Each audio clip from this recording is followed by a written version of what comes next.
El primer parásito que vamos a ver es del género de las amebas. Eh, este tipo de parásitos amebianos se encuentran en la naturaleza, se encuentran haciendo su ciclo biológico natural, por eso se les llama amebas de vida libre. Vamos a ver a los géneros Naegleria, al género Acanthamoeba y el género Balamutia, y vamos a mencionar al género Sapinia, que ya vio reporte de casos de este género y que, como le digo a ustedes, tiene importancia vital clínica por el daño estructural que hacen, sobre todo al sistema nervioso central, ocasionando generalmente la muerte o algún tipo de complicación muy, muy severa e invalidante en las personas que tienen, eh, eh, bueno, el riesgo o la situación de contactarse con este tipo de microorganismos.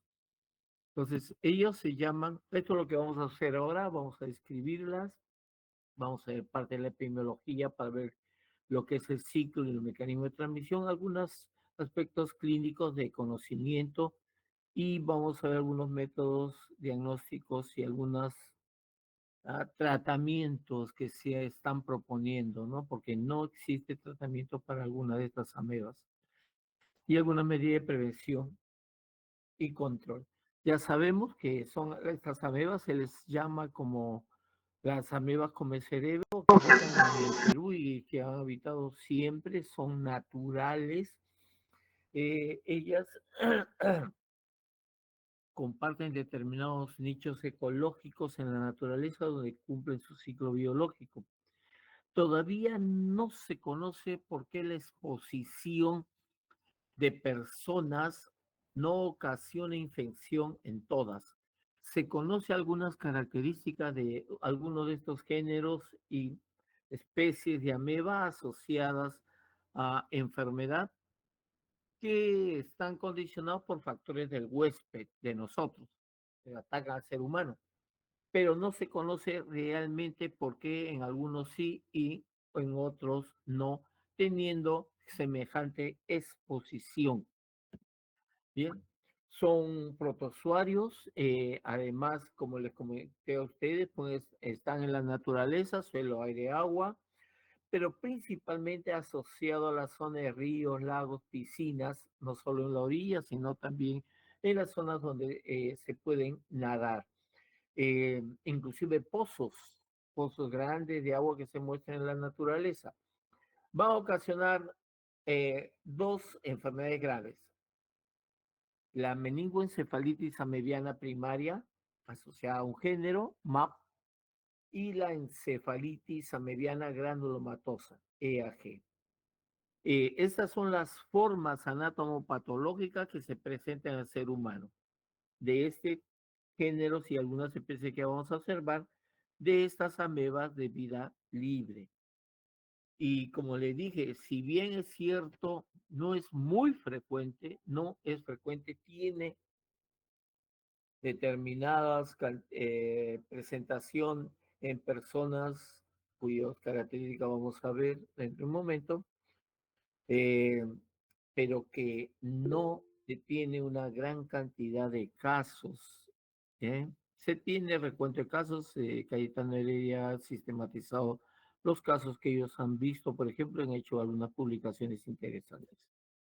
Son del reino Protozoa, estas pertenecen a dos filas, principalmente dentro de la caracterización de dónde se encuentran ellos dentro de la clasificación en la fila Percolozoa y la fila Rhizopoda. Percolozoa y Rhizopoda son los reinos que van a estar asociados a ellos. Eh, ellos van a estar dentro de la clase Entamoebidae del orden Amoebida. La familia está asociada a las Entamoebidae, ¿no? Y los géneros están asociados pues a algunos otros tipos de parásitos que ustedes ya conocen, como las entamoebas, endolimas, yodamoebas, que ya sabemos también que son amebas que existen dentro de la naturaleza. El filum percolozoa, vamos a tener que este filum pertenecen estos microorganismos y estos han sido clasificados y al ser estudiados como muy primitivos, son organismos realmente primitivos. Algunos son ameboflagelados, y es interesante, quiere decir, al ser muy primitivos, algunas de las especies tienen forma de ameba, pero también tienen flagelos. Si bien es cierto, este flagelo es transitorio. No presentan aparato de Golgi dentro del metabolismo que tienen, pero sí presentan mitocondrias, ¿no? Interesante. Y algunas enzimas como la peroxisomas, ¿no? Eh, ese filum incluye la clase Heterolobosea, porque allí nosotros vamos a tener a la familia Balcanfidae y a Doctor, los disculpe, géneros, oigo, disculpe, Víctor, que le estoy interrumpiendo. no, no No sé interrumpe, si se dime. está presentando porque se quedó solamente en la primera diapositiva. Por eso les pregunté si me estaban, porque comencé a cambiar y les pregunté si habían visto o no. Bueno, a ver,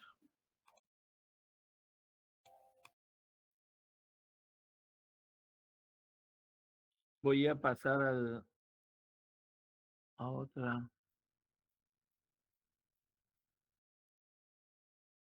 Lo haremos de esta manera, ¿les parece? A ver, ahí sí pasa, Sí, sí, doctor, ahí sí. ya, pero dicen, ¿ya? Bien, en todo caso, como le decía, ya hemos visto que era la meva con el cerebro, que eso está publicado, que es de importancia clínica realmente relevante, pero no por frecuencia de aparición de casos. Ellos pertenecen al reino protozoa y le había dicho que tienen dos filas donde están estas amebas asociadas y a la afectación en el ser humano, Percolozoa y Rhizopoda, ¿no? Dentro de la clase asociada a ellos está la Entamoebidae. ¿Por qué? Porque son amebas. Entonces, todas las que nosotros conocemos, como la Entamoeba histolítica, Harmani, Proaceki, todas las que ustedes han enseñado, Endoligma, Yodamoeba también, pertenecen a esta clase, ¿no? Y a esta orden. Eh, Dentro del filum Percolozoa, nosotros íbamos a rescatar, son aquellos organismos que son amebas bien primitivas, inclusive algunas de las formas de su ciclo de desarrollo presentan formas amebadas, amebas, pero con flagelos. Esa combinación medio extraña habla mucho de la antigüedad y de la primitividad que tienen ellos como, eh, como género, como filum. ¿Eh? No va a presentar aparte Gol, ya le había comentado, pero sí mitocondrias han adquirido en su desarrollo mitocondrias y enzimas como la peroxisomas, ¿no? Y había mencionado que allí la clase heterolobosea está asociado a los amebas que vamos a ver. Dentro de la familia Balcanfidae, ahí tenemos al género Naegleria y al género Bancanfil.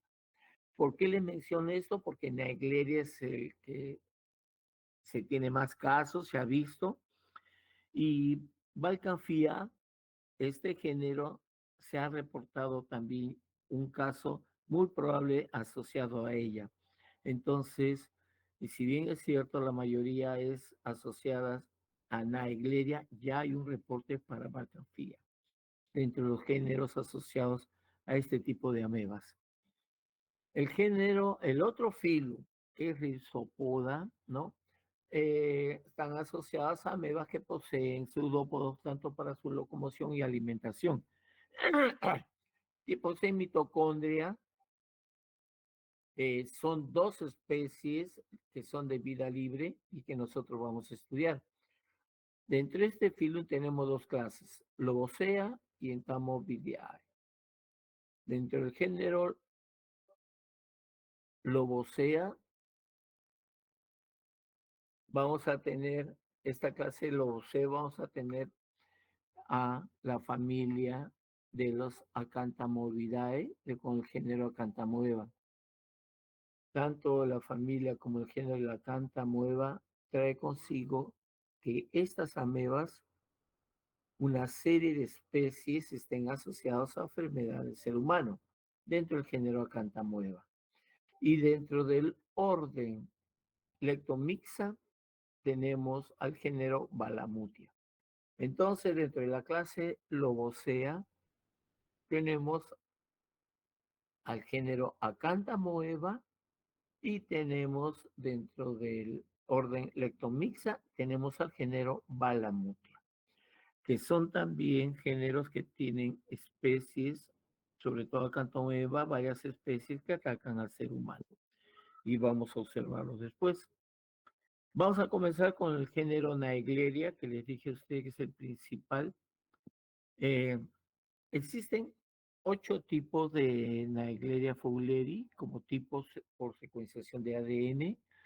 La Naegleria es una ameba que se alimenta de bacterias. Recuerden ustedes también que como ameba histolítica se alimenta de glóbulos rojos de leucocitos, ¿no? Naegleria se alimenta de bacterias, que es parte también del desarrollo de métodos para hacer su diagnóstico.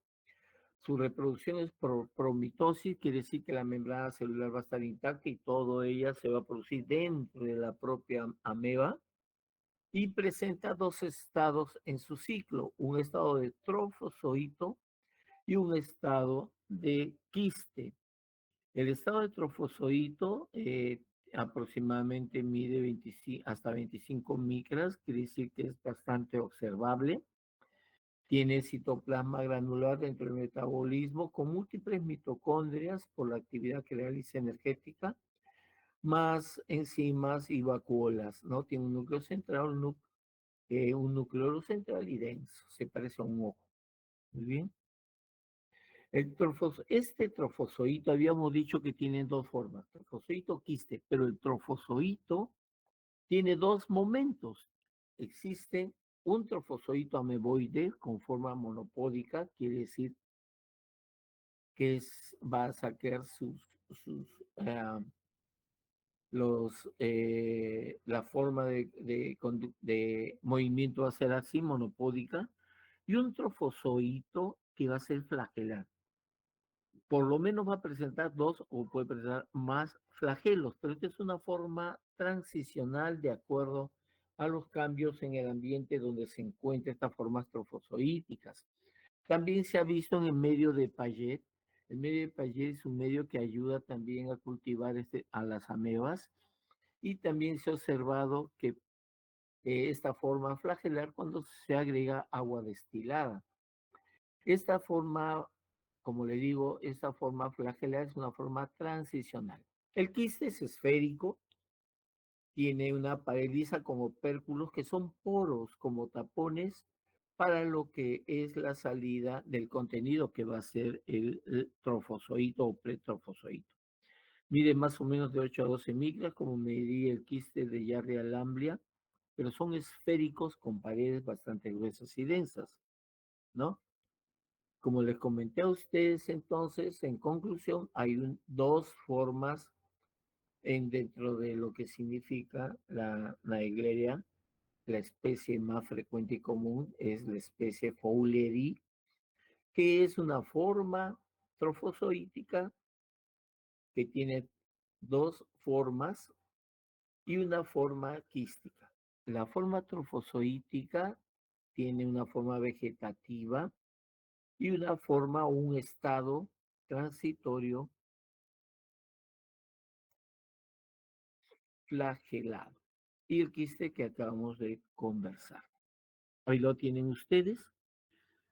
Quiste, mire, esférico, como ustedes observan, tiene 2 poros para salida del siguiente estadio, que es el estadio de trofozoito, y un estadio de acuerdo al ambiente en que se encuentre ese trofozoito puede pasar a un trofozoito amebado y flagelado.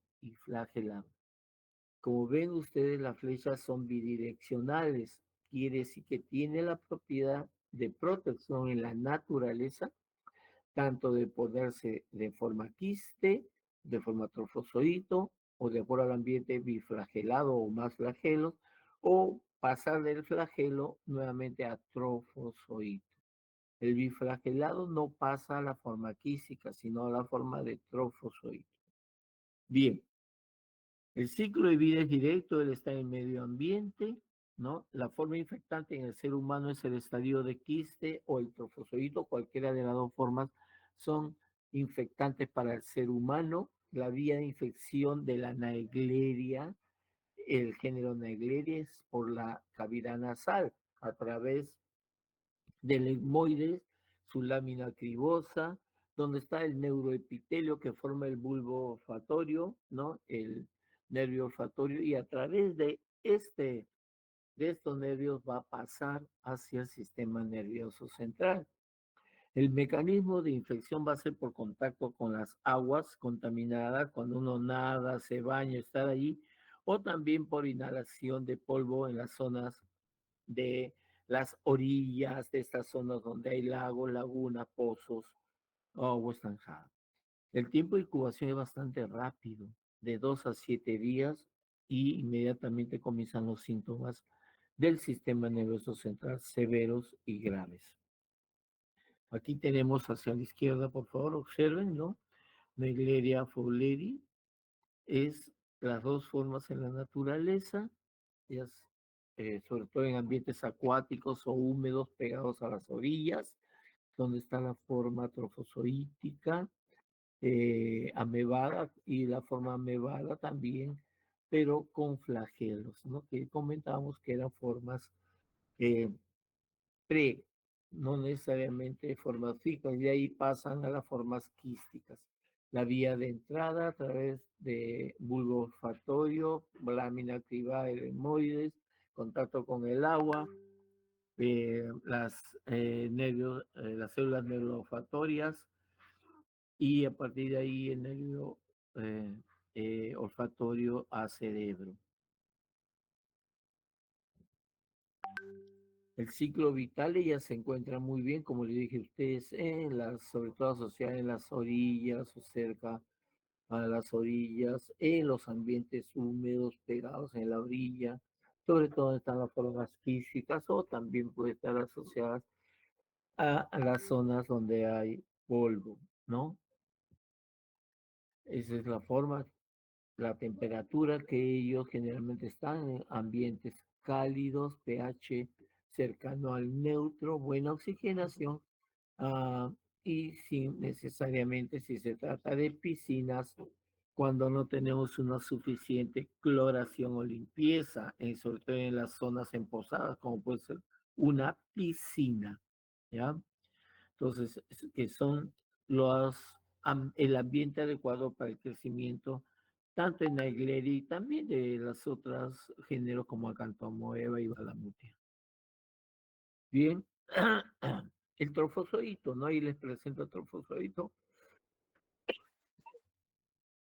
Y del trofozoito, lo interesante, importante, yo les comenté, ese núcleo era central, claro, redondo, y ese tipo de pseudópodos por la forma de la ameba, que son redondeados o prominentes. A estas formas redondeadas o prominentes les llaman lobopodios.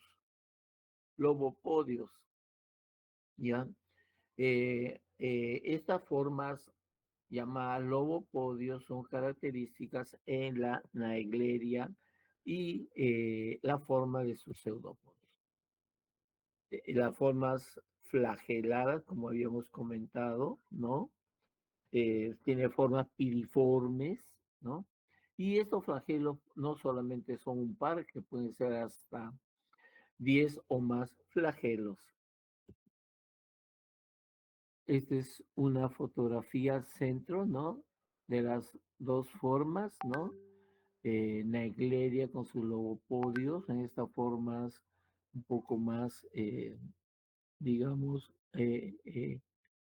anchas, que terminan en como en estos dedos, y las formas biflageladas o flageladas en general, y al centro la microfotografía, ¿no? Los quistes, como les había dicho, son bastante esféricos, 1 a 2 poros van a tener, ¿no? Eh, eh, es en la membrana para la salida del contenido cuando se están formando ya los trofozoitos. Se destruye muy rápidamente en ambientes secos y a la desecación, ¿no? En ambientes frescos se va a desenquistar, donde van a salir después las trofosoditos, ¿no? Una cosa y dato importante es que esta forma quística conocida dentro de la naturaleza no se va a encontrar, hasta el momento no se ha encontrado, cuando invaden el cuerpo del ser humano. No se le ha encontrado en el sistema nervioso central. Solo se ha encontrado en el medio ambiente, ¿ya? No se han encontrado estos quistes en el sistema nervioso central. La forma trofosítica sí se presenta en el sistema nervioso central. Miren ustedes,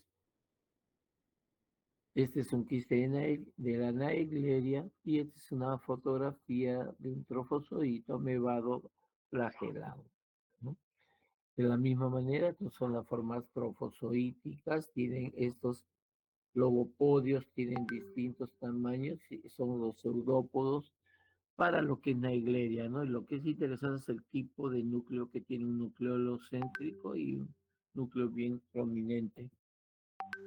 Bien, entonces, en resumen, tenemos para Naegleria estas dos características en la naturaleza, trofozoito y quiste, y dos formas como trofozoito, un trofozoito ameboidiano con sus lobopodios y un trofozoito que es piriforme con sus flagelos.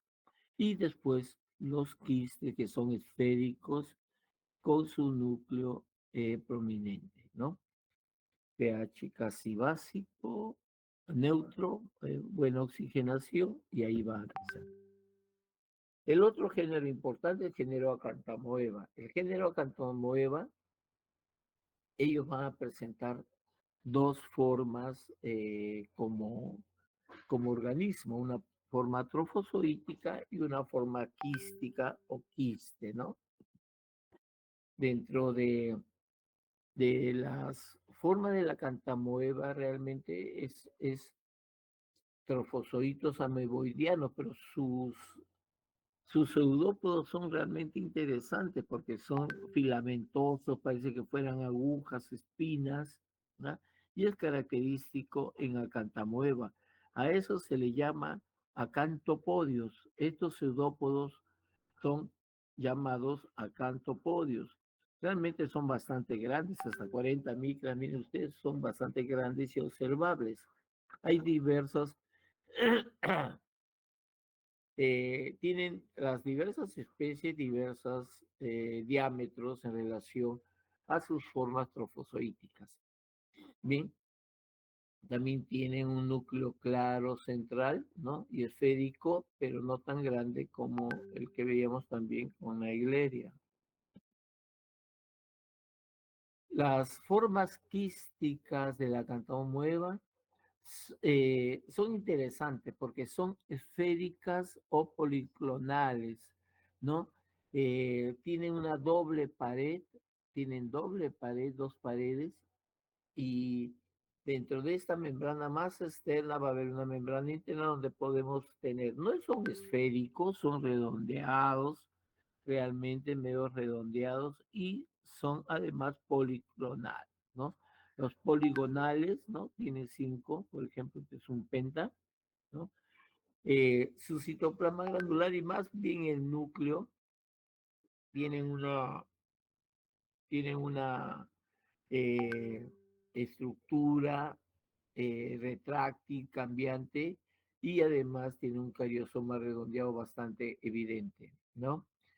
Ellos también, esta doble pared, son retráctiles, quiere decir que este citoplasma dentro de los quistes van a botar su contenido cuando estén formándose ya los trofozoitos por esos poros. Esta es una, esta es una representación de los trofozoitos acantopodios, ¿no? Miren ustedes, ¿no? Esa forma filamentosa como agujitas y las formas poligonales que tienen de esta doble membrana dentro de los quistes con su núcleo. Este es una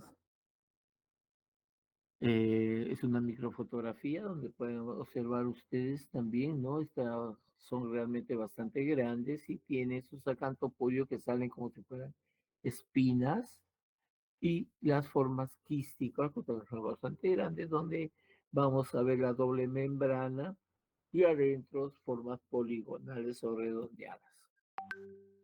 De la misma manera, miren ustedes estas formas espicular, que es un trofozoito, y las formas, como digo, poligonal de los quistes, ¿no? De los quistes, ¿no? En la figura D. El ciclo evolutivo de Acanthomore es interesante porque puede tener realmente varias formas, como podemos ver, en relación al mecanismo de infección. Ellos pueden tener una infección nasal, como ya lo hemos visto, semejante a Naegleria. Pueden también provocar una introducción de la ameba a través de la piel, producir una lesión dérmica o una dermatitis, ¿ya? O también puede entrar a través de las conjuntivas, sobre todo si hay alguna alteración conjuntival o estoy utilizando lentes de contacto. Bien, entonces miren ustedes, pero apenas ingresado al, a través de las vías nasales o a través de la piel o a través de las conjuntivas, ellos pueden dar reacciones locales o pueden ir hasta el sistema nervioso central y producir también una meningoencefalitis o encefalitis en este caso. Entonces, Naegleria, miren ustedes, son personas que no necesitan tener algún tipo de alteración de la salud, pueden gozar de buena salud y como les comunicaba a ustedes, asociado a lagos, asociado a piscinas, mientras Cantamueva, que más bien Naegleria produce una enfermedad muy corta, de un par de semanas hasta la muerte, mientras que Acantamueva más bien puede presentarse como enfermedad crónica en las personas que están con un tipo de inmunosupresión con una enfermedad crónica. Entonces, Acantomuela es de mucho mayor riesgo de aquellas personas que tienen un, un proceso de inmunosupresión o alteración inmunológica, que tenemos una lista bien grande, bien larga en relación a esto. Y el tiempo de incubación puede ser más de 10 semanas. Como habíamos comentado, es a través del bulbo de la lámina cribosa lemoide, donde está el neuroepitelio, y en cambio Acantamueva puede ir por vías, puede haber una por piel, por lámina cribosa, vías aéreas superiores, o puede ser también asociado a, a conjuntiva, como habíamos comentado acerca del uso del lente de contacto. La diseminación puede darse en acantamoeba. Entonces, acantamoeba puede diseminar a partir de la lesión de piel o podría diseminar a partir de la lesión ocular, ¿no? Y pueden estar comprometidos pulmones, podrían estar comprometidos también riñones, ovarios, testículos, etcétera. Pero además, cuando nosotros tenemos el riesgo, porque son riesgos, de que podría pasar por vía hematógena también hasta el sistema nervioso central y ocasionar una meningitis también severa, ¿ya? Como un encefalitis con reacción granulomatosa como respuesta. Mientras que ellos van a producir la igleria, no da tiempo para una respuesta inmunológica y adecuada y produce una meningitis hemorrágica aséptica. La igleria es mucho más agresiva que a Cantamoyo. Pero igual, formas de ingreso son mayores en Acantamueva. Este es un corte de lente de contacto. Miren ustedes acá, ahí podemos ver, aquí están estas formas. eh, Perdón, disculpen, las formas quísticas de Acantamueva están señaladas por la línea roja. Y otro que se le asemeja mucho, porque es del mismo, está en la misma clase y familia, es el género Balamutia, donde se encuentra la especie Mandrilaris. El género Balamutia mandrilaris estaba asociado a ameba de vida libre que atacaban a primates y otros animales en la naturaleza, mandriles, gorilas, monos, etcétera. ¿Ven? Pero también se comenzaron a reportar casos en seres humanos. Por eso se consideró también a Malamutia mandrilaris por los casos que se fueron acumulando de presentación, como también una ameba de vida libre que ataca al ser humano.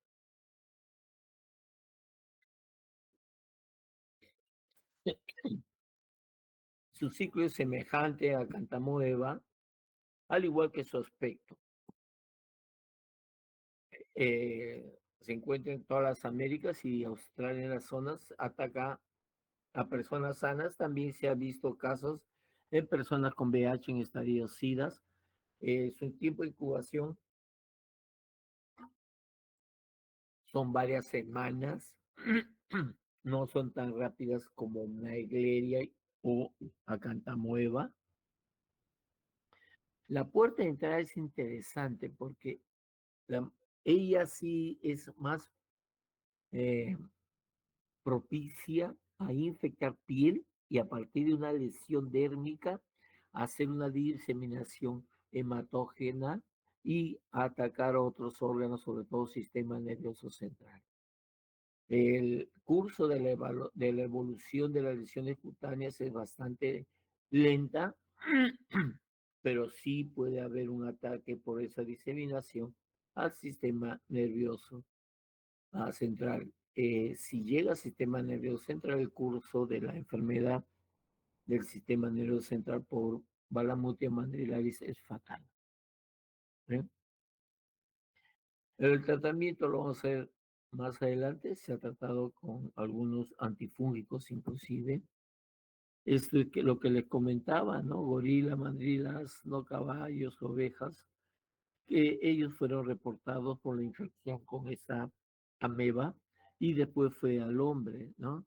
Su forma trofozoítica es esta, ¿no? Miren ustedes, se le parece a Cantamueva, aunque es más delgada, ¿no? Grande. Y la infección es a través de la piel, ¿no? O también puede haber una infección a través de las fosas nasales y meterse al cerebro, como vamos a ver ahora. Los trofocitos son bastante grandazos, como ustedes pueden observar aquí. Son bien grandes, delgados pero grandes. Y en este esquema ahí vamos a ver el desplazamiento que ellos hacen con este tipo de proyecciones aplanadas, de estos pseudópodos aplanados, digamos, que son llamados los lamepodios. Es como si se arrastraran sobre el piso una lámina delgada, lamepodios, a diferencia de las prolongaciones de la acantamueva que parecían agujas o espinas. Este es el quiste, es un quiste bastante grande y la diferencia es que Balamutia mandrilaris tiene tres, tres tiene una triple pared que es lo que lo caracteriza mucho este quiste. Como son de la misma clase con Acantamueva, pero familia, entonces aquí tiene un cuadro donde hay diferencia entre lo que significa un trofozoito, el tamaño, acá va la mutia más larga, más grande, pero más delgada que Acantamueva, y tiene lamelopodios, Balamutia, mientras que Acantamueva tiene esas espinas, ¿no? Que acan este tipo de, de pseudópodos delgados, largos, de Acantamueva, ¿no? acantopodios. El quiste, un quiste que Balamutia tiene por esa triple pared un poco más grande. La pared quística, hemos dicho, y Balamutia tiene triple, mientras que la pared quística de Acantamueva es doble y puede presentar un solo núcleo de la Acantamueva, mientras Balamutia presentan varios. ¿Qué es lo que produce? Naegleria va a producir un daño directo al sistema nervioso central. ¿Eh? Y puede producir una meningo y produce una meningoencefalitis primaria amebiana, el MAP, ya una meningoencefalitis amebiana primaria que mata rápidamente a la persona. Ahora, que también puede haber a partir de ahí una diseminación hacia otros órganos, generalmente se encontraron unos casos también con el sistema respiratorio y pulmón, ¿ya? Es grave y generalmente mata a la persona. Eh, el antecedente es tremendamente importante para saber y acercarnos a quién se trata. La clínica de no una meningoencefalitis, ¿no? Ni hablar, pero para acercarnos, porque es muy rápido la progresión y el deceso, que uno tiene que actuar lo más rápido que pueda, ¿no? En el ser humano, como les había dicho, se observan solamente las formas trofozoíticas, no se observan las formas quísticas. ¿Ven? Estos son los trofozoitos, tienen un montón, ustedes en el centro están viendo un montón de trofozoitos, ¿ya? De Naegleria, ¿ya? Ahora, su pronóstico en Naegleria generalmente es pronóstico reservado, hay mucho riesgo de peligro de muerte, ¿ven? Porque la muerte se presenta muy rápidamente después de comenzar los síntomas. Contra la iglesia se ha probado darle anfotericin B, que es un medicamento poliénico, y miconazol, que es un antifúngico azólico, pero nosotros hemos tenido en todo el tiempo que tengo en el hospital 2 casos y realmente ninguno salió. El que más acompañamos, más, digamos, tuvo tiempo de evolución fue un ontólogo de Arequipa que se bañó en una laguna, ¿no? Que ese fue su antecedente del odontólogo. Falleció como a los 12 días. Ahora, ¿qué es lo que causa Naegleria? Es una meningoencefalitis amibiana primaria. ¿Y qué causa lo que Acantamueve y Balamutia? Ellos causan encefalitis, más que meningoencefalitis, encefalitis amibiana granulomatosa. Se comportan como agentes oportunistas porque las personas que tienen más alteración inmunológica funcional o por número son los que se encuentran más expuestos como factor de riesgo a si practican este tipo de contactos en la naturaleza, a que se puedan infectar por la cantamueve y por balamutia. ¿Ya? Entonces, en cambio, balamutia o acantamueva, como le dije, pueden entrar a través de las vías respiratorias superiores y por vía hematógena ir al cerebro. Puede entrar a la conjuntiva ocular, pueden estar en la piel y a partir de ahí diseminar. Se ha encontrado en pulmón, en riñones, en útero, en próstata, se le ha encontrado en una infección, como si fuera una infección diseminada, aunque sí lo más grave de las infecciones sea el sistema nervioso central con esta reacción tipo granulomatosa. Este es un trofozoito de acantamueva.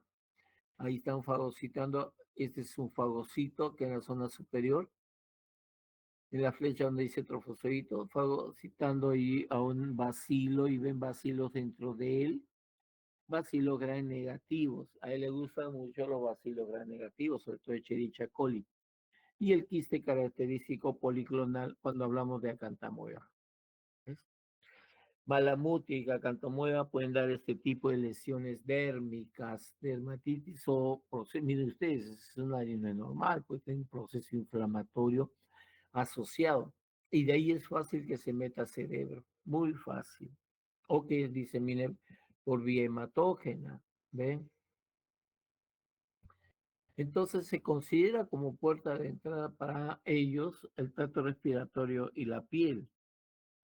Si bien es cierto, la diseminación es bien hematógena, puede haber también, como hemos visto en el anterior, a este niño, puede haber progresión local. Miren ustedes cómo ha avanzado en la cara, ¿no? Toda la zona, la pirámide nasal, fosas nasales y cara, miren, ¿no? Labio superior.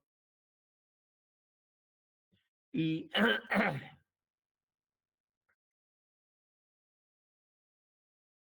y puede ocasionar, o la progresión también puede darse por las vías del sistema nervioso, ¿no?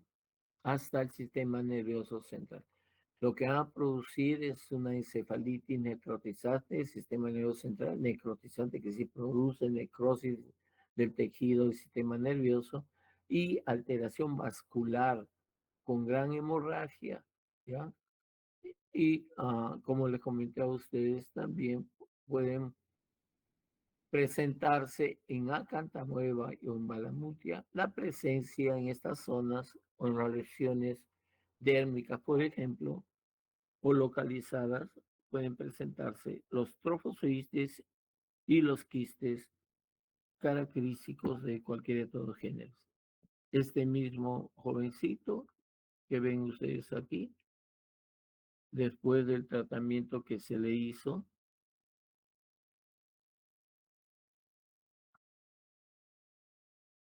¿dónde estás? ¿No? Y el tratamiento es por mucho tiempo, por mucho tiempo. Ahí tienen ustedes la presencia de acantamueva o de balamutia, ambos dan la mismo tipo de lesiones. Miren ustedes las formas quísticas, ¿ya? Y también las formas trofozoídicas en la anterior, ¿no? ¿No? Aquí. Las lesiones que dan, miren ustedes, ¿no? Tremendamente destructivas, eso está haciéndole hueco al cerebro, ¿no? Las lesiones necrotizantes, sangrantes, ¿no? De igual manera en, en niños, sobre todo en niños también, como ven ustedes, les hemos dado niños, ¿eh? Que tienen todavía un buen desarrollo su sistema nervioso central.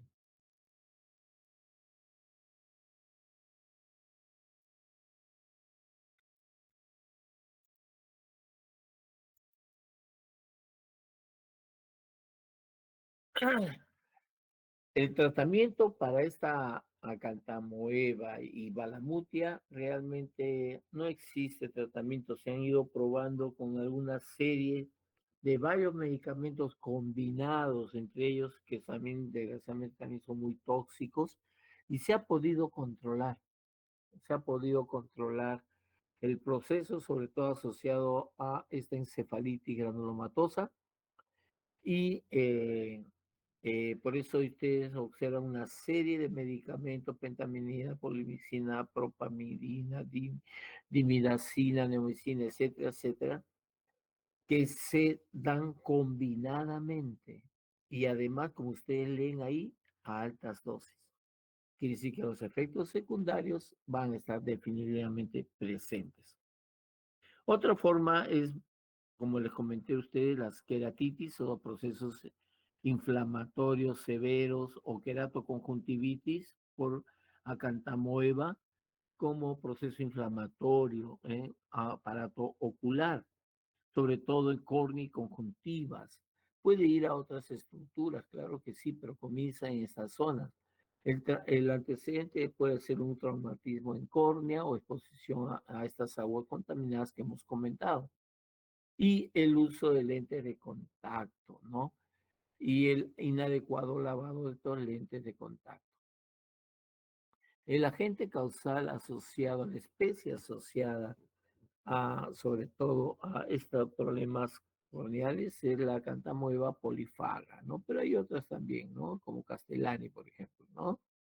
Y lo que les comenté a ustedes, que también se había reportado de especie de Jarmanela y Balcanfia, ¿no?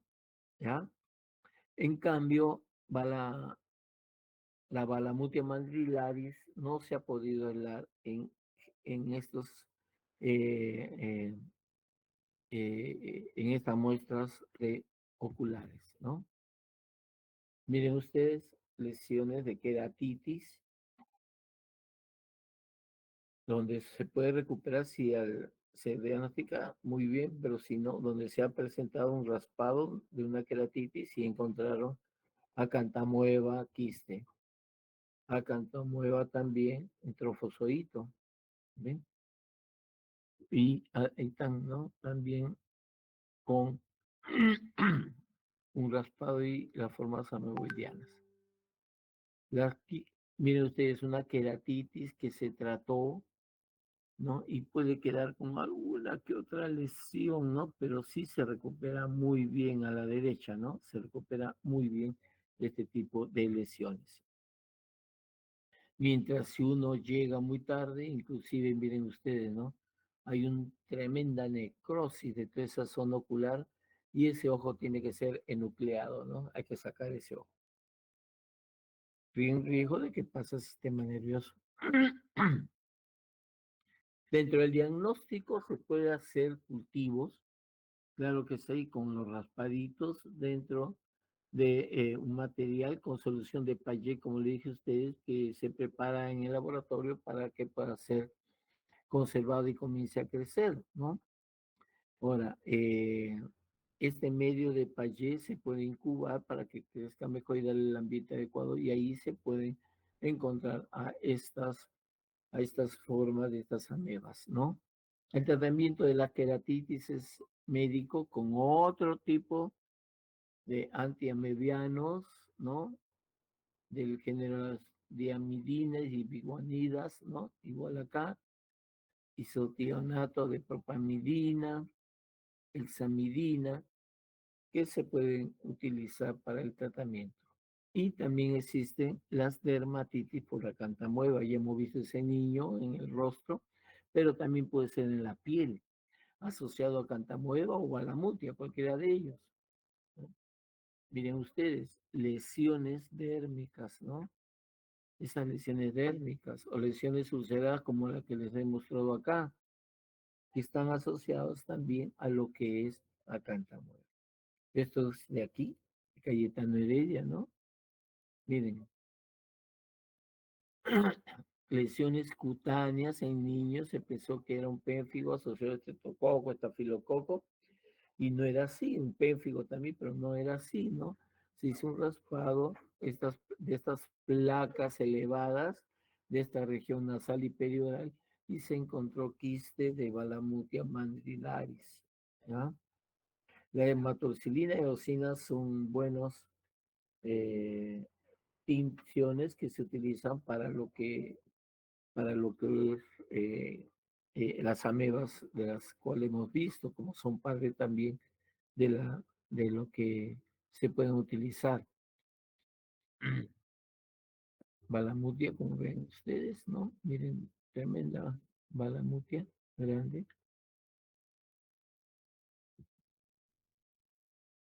El diagnóstico es básicamente, si es una meningosis, es biopsia en piel o raspadito, nada más. Algunos no consideran mucho la biopsia por el peligro y riesgo de diseminación tanto hematógena o por vías nerviosas. Eh, Otros recomiendan un raspadito y observación tanto en sembrado y observación con hematoxilina y eosina, coloración, ¿no? Dentro de la prevención tenemos no bucear en zonas sospechosas, utilizar nariguera para no poner mucho nuestras vías respiratorias, cuando se tratan de pozos o piscinas, ¿no? Aplicar cloro adecuadamente o la limpieza frecuente de sus paredes, ¿no? No olvidar que tanto la forma de Balamutia y Acantamueva a personas que tienen problemas de alteración inmunológica, como puede ser niños o personas muy ancianas o personas que tienen enfermedades crónicas, VIH, SIDA, están con problemas hematológicos o enfermedades crónicas como no solo inmunológicas de autoinmunidad, sino también endocrinológicas como puede ser diabéticos, hepatópatas, nefrópatas, van a estar afectados y son de riesgo. Por último, les voy a presentar a Sapinia diploidea. Sapinia diploidea es otro género que recientemente, en el año 2001, se reportó como también otro tipo de ameba de vida libre asociada también a lesiones del sistema nervioso central. Ahí ustedes pueden observar a Sapinia, ¿no? Y sus quistes aquí, ¿no? Ok, muy bien. Eh, Esta sería la clase de ameba de vida libre. Ahora nos faltaría filarias. Me avisas si no pasa, por favor, ¿ya? Ya, doctor, está bien. Ya le puse compartir. A ver. ¿Alguna pregunta?